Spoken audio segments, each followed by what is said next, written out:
In our house, it's a tradition to make biryani on Sundays, and today I am sharing my best process for making homemade mutton biryani. Flavorful, aromatic, and absolutely delicious. Let's get started.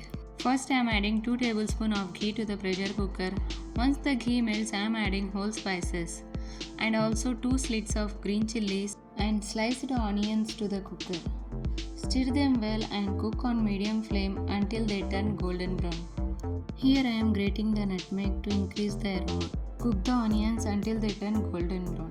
This step is important because the caramelized onions give the biryani its deep flavor. Once the onions turn golden brown, I am adding some ginger garlic paste.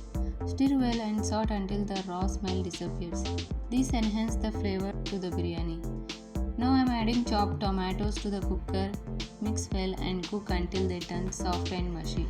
This will help in creating a rich base to the biryani. Once the tomatoes turn soft and blend into the masalas, I am adding the mutton pieces. Mix well and cook on medium flame for a few minutes until the mutton changes color and absorbs the flavor of the spices. As soon as I add mutton pieces, I am also adding salt. Mix everything well and cooking on medium flame for a few minutes. After mixing the mutton well, I am adding red chili powder along with half teaspoon of coriander powder. Then I am adding freshly chopped coriander leaves and mint leaves.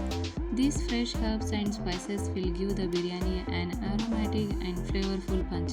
Mix everything well and let it cook for a minute. Finally, I am adding garam masala powder to the mixture. This adds a rich, warm flavor to the biryani. Stir everything well and cook for a couple of minutes to allow the spices to blend in beautifully. Now I am adding some water to the cooker, just enough to cover the mutton.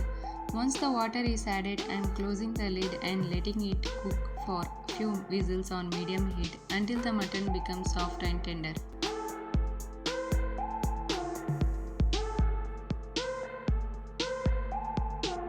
Once the mutton is cooked and tender, I am transferring the mutton mixture to a large vessel. Now I am adding some more water to the vessel as we need this water to cook the rice perfectly. Now I am adding some salt to the water in the vessel to adjust the seasoning for the rice. Next I am adding fresh coriander leaves and mint leaves again to the water. These herbs will infuse the rice with a fresh aroma as it cooks. Before adding the rice, I am waiting for the water to come to a boiling stage.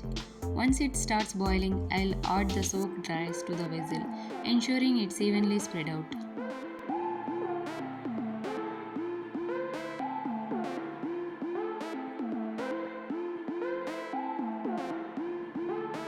After adding the soaked rice, I will cover the vessel and cook until the rice is soft and fully cooked.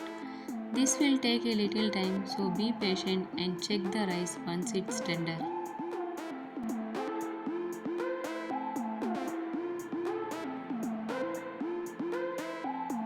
Once the rice is fully cooked, I am adding the fresh coriander leaves and mint leaves.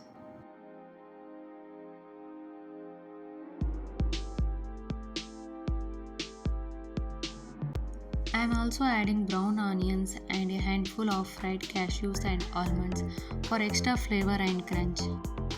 These toppings makes the biryani even more delicious. Now I am closing the lid and letting the biryani simmer on low heat for a few minutes. This helps all the flavors and aromas to combine perfectly.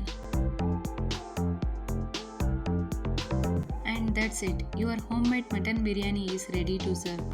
I am sure it's going to be a hit. If you try this recipe, let me know how it turned out. Enjoy this recipe and see you in the next video.